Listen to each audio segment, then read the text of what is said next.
Hello दोस्तों, कैसे हैं आप सब। आज आप लोगों के लिए एक और नई कहानी लेकर आया हूं, जिसका नाम है पिताजी की विरासत। एयरपोर्ट पर करतार चाचा लेने आए थे। जैसे ही मृदु ने उन्हें देखा, उसका दिल भर आया। कभी नहीं सोचा था कि एक दिन करतार इतना अपना हो जाएगा। वह 5 साल की थी जब यह लंबा चौड़ा करतार पहली बार उनके घर आया था। उम्र होगी यही कोई 21-22 साल। शर्माता सा आंगन में खड़ा पापा के सामने पापा मम्मी से कह रहे थे, यह हमारे गांव के मैनेजर पहलवान का बेटा है, 10वीं पास है, यहाँ हमारी फैक्ट्री में नौकरी करेगा। इसके लिए पीछे वाली कोठरी खुलवा दो और यह खाना कुछ दिन हमारे साथ ही खाएगा। बच्चा है, धीरे धीरे अपना खाना बनाना सीख जाएगा। मम्मी करतार को देखकर मुस्कुरा दी। चल पहले खाना खा ले, फिर कोठरी खोल देंगे। वो वहीं बरामदे में सकुचाता हुआ पतड़ी बिछाकर बैठ गया। मम्मी ने उसके सामने खाने की थाली रख दी। एक बार खाने लगा तो सकुचाना भूल गया। इतनी रोटी खा गया कि उसके जाने के बाद मम्मी ने कहा पूरा बकासुर है। पर वो बुकासुर इतनी जल्दी घुल मिल गया कि जब जिसको जैसी जरूरत होती वो उसी रूप में ढल जाता। मृदु के साथ वो लूडो खेलता, उसको साइकिल की सैर कराता। घर में मेहमान आ जाते तो ट्रे उठाकर इधर उधर भागता। पापा ऑफिस से आ जाते तो उनके पीछे ट्रक पर सामान लदवाता। बैंक के काम करता, पापा की गाड़ी चलाता। वो बस हरफन मोला था। फिर एक दिन कारगिल की जंग छिड़ गई और पापा ने बताया करतार सेना में भर्ती हो गया है। और कुछ दिन में सब करतार को भूल गए। सब अपनी जिंदगी के पुराने ठर्रे पर लौट आए गए। 6 महीने बीत गए जब से वो गया था। एक दिन मृदु शाम के वक्त गली में खेल रही थी कि उसने दूर से पापा को किसी फौजी के साथ आते देखा। ध्यान से देखा तो करतार था। अरे करतार तू, मृदु ने आश्चर्यचकित होते हुए कहा। करतार शर्मा कर मुस्कुरा दिया। मृदु खेल कर घर आई तो आश्चर्य से देखा करतार सोफे पर बैठा पापा के साथ चाय पी रहा है। मृदु ने पास आकर कहा, करतार तू तो बिल्कुल बदल गया है। करतार नहीं, करतार चाचा, वो देश की रक्षा के लिए अपनी जान पर खेल कर आया है। पापा ने करतार के कंधे थपथपाते हुए कहा, जी पापा। और मृदु ने बड़े आदर के साथ सलूट ठोक दिया। पापा हंस दिए और करतार ने मुस्कुराकर उसका सिर थपथपा दिया। करतार जाने लगा तो मम्मी ने उसे एक पैकेट थमा दिया। ये तुम्हारी बहुरिया के लिए है। करतार ने आदर पूर्वक ले लिया। दिन महीने साल बीतते रहे, करतार फिर कभी नहीं आया। उसकी चिट्ठी जरूर पापा के पास नियम से आ जाती, जिसमें उसकी जिंदगी में क्या हो रहा है उसका पूरा ब्यौरा होता। पापा को अब वह साहब की जगह बाबूजी लिखता, मम्मी को माँ जी और मृदु के लिए दीदी लिखता था। मृदु की शादी हो गई और वह अमेरिका चली गई। मम्मी और पापा एकदम अकेले पड़ गए। मृदु को अपराध बोध सताने लगा। इतने में कोविड आ गया और दुनिया जहाँ थी वहाँ ठहर गई। मृदु दिन रात अपने मम्मी पापा के स्वास्थ्य के लिए डरने लगी। और फिर एक दिन वीडियो कॉल पर देखा, उनके साथ करतार बैठा है। मृदु ने राहत की सांस ली। उसे लगा अब सब ठीक है। घबराओ मत दीदी, मैंने प्री मेच्योर रिटायरमेंट ले ली है और जब तक सब सामान्य नहीं हो जाता मैं यहाँ रहूँगा। और तुम्हारा परिवार, वे सब गांव में हैं, ठीक हैं।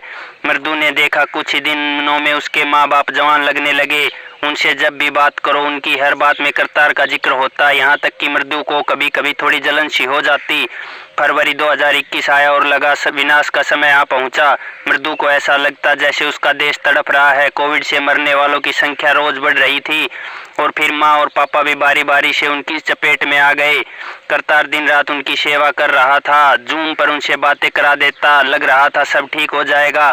फिर एक दिन मम्मी नींद में ही चल बसी। मृदु ने जूम पर करतार को माँ के सारे संस्कार करते हुए देखा। पापा कोविड से निकल आए थे, परंतु 2 महीने बाद उन्हें ब्रेन हेमरेज की वजह से पैरालिसिस हो गया और उन्हें अस्पताल में रखना पड़ा। करतार ने बेटे से बढ़कर सेवा की, परंतु पापा को बचा नहीं पाया। मृदु ने एक बार फिर से करतार को पुत्र का फर्ज निभाते देखा। आज वो उनकी मृत्यु के बाद पहली बार भारत लौट आई है। टैक्सी में बैठते ही करतार ने कहा, आपका बंगला साफ करवा दिया है, मेरी पत्नी रात को रहने के लिए आपके पास आ जाएगी। और तुम? मैंने एक छोटा सा फ्लैट यहीं शहर में ले लिया है, बाबूजी ने मदद करी थी खरीदने में। मृदु ने मन में सोचा, चलो कुछ तो एहसान उतरा। और तुम्हारे बच्चे? एक बेटा है, आर्मी के मेडिकल कॉलेज में पूना में पढ़ता है। घर के सामने टैक्सी रुकी तो मृदु का मन भर आया। अपनी नम आंखों से उसने कहा, करतार जो तुमने हमारे लिए किया उसका एहसान मैं कभी नहीं चुका सकूंगी। फिर भी कभी तुम्हारे लिए कुछ कर सकूं तो जरूर बताना। कैसी बातें करती हैं आप? उसने पुराने दिनों की तरह शर्मा कर कहा। इस पुराने करतार की झलक पा मृदु का मन खिल उठा। एक पल के लिए उसकी इच्छा हुई कि वह इस आदमी से लिपट कर जी भर कर रोए। वो भीतर आए तो एक लड़का उनके पीछे बड़ा सा टिफिन लेकर आ गया। ये कौन है? मेरा बेटा अजय। और अजय ने आगे बढ़कर पैर छू लिए। छुट्टी में घर आया हुआ है, खाना लाया है।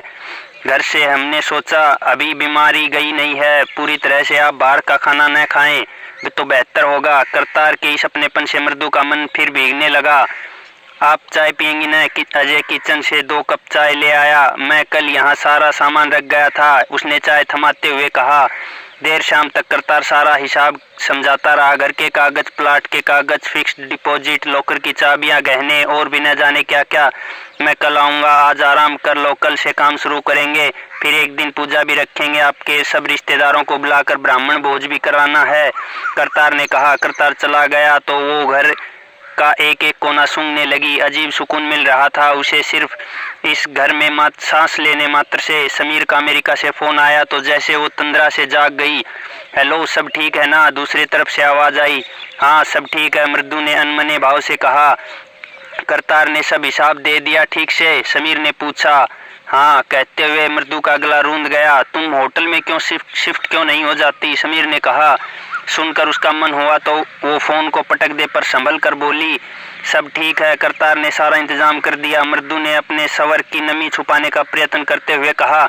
उससे संभल कर रहना, वह इतनी तकलीफ क्यों उठा रहा है? मृदु ने कोई जवाब नहीं दिया तो फिर बोला, पापा उसको कुछ देकर गए हैं क्या? मृदु के लिए अब यह बर्दाश्त से बाहर हो रहा था। उसने विषय बदल दिया और किसी तरह बातचीत को समाप्त किया। रात को करतार की पत्नी संतोष आ गई। आते ही ऐसे गले लगाया जैसे कोई आत्मीय हो। देर रात तक बकबक करती रही। फिर यह फैसला भी सुना दिया कि जब तक मृदु भारत में है वो घर नहीं जाएगी, यहीं रहकर उसका ध्यान रखेगी। अजय भी तो छुट्टी पर आया है, उसका ध्यान कौन रखेगा? वो अपने पापा के साथ है, यहाँ इतने बड़े घर में आप अकेले हो। करतार दिन रात भाग दौड़ करके सारे काम निपटाता रहा। हर जगह मृदु के साथ जाता। धूप होती तो मृदु के लिए छाया की तलाश करने लगता। खड़ी होती तो कहीं से कुर्सी ढूंढ लाता। पानी की बोतल, खाने का सामान 2 ही दिन में मृदु को लगने लगा जैसे कोई महारानी हो अपने पापा के कंधे पर सवार। हवन हो चुका था। सारे रिश्तेदार अपनी सहानुभूति देकर जा चुके थे। बस अब कल वापिस जाना था। मृदु अपने विचारों में लीन गुमसुम बैठी थी कि करतार ने कहा, ये लीजिए दीदी, यह क्या है? बेसन के लड्डू समीर जी के लिए। माँ जी ने बताया था कि दामाद जी को बहुत पसंद हैं। और मेरे लिए? उसने नम आंखों से मुस्कुराकर पूछा।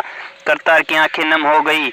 आपके लिए तो बस हमारा आशीर्वाद है। सुनकर मृदु खड़ी हो गई और उसने करतार के पैर छू लिए। छी, यह क्या कर रही हो? बेटियां पैर नहीं छूती। करतार ने उसे गले लगा लिया और मृदु उस दिन पहली बार मम्मी पापा की याद में खुलकर रोई। टैक्सी आ गई थी। मृदु ने घर की चाबी संतोष को पकड़ाते हुए कहा, चाबी चाची ये लो, अपने घर की चाबियां। तुम हो तो मेरा मायका है। नहीं दीदी, घर इस बार नहीं तो अगली बार बिक जाएगा, इतनी बड़ी जिम्मेदारी हम नहीं ले सकते, करतार ने कहा। तो चाचा, अब मैं जिम्मेवारी हो गई हूँ। ये है फैक्ट्री के कागज, अब यह तुम्हारी हुई। इतनी जल्दी रिटायरमेंट होने से काम नहीं चलेगा, करतार ने कहा। फैक्ट्री हम चला देंगे, परंतु अपनी तनख्वाह से ज्यादा कुछ नहीं लेंगे। अच्छा देखेंगे, मृदु ने मुस्कुराकर कहा। जहाज में वो खिड़की से बाहर झांक रही थी। देश छूट रहा था और वह सोच रही थी, माँ बाप भी बच्चों के लिए कैसी कैसी विरासत छोड़ जाते हैं। करतार को दिया उसका स्नेह कई से कई गुना बढ़कर उसके पास लौट आया है। तो दोस्तों, ये थी आज की कहानी। अगर आपको पसंद आई हो तो चैनल को सब्सक्राइब करें, लाइक करें और शेयर करें। धन्यवाद।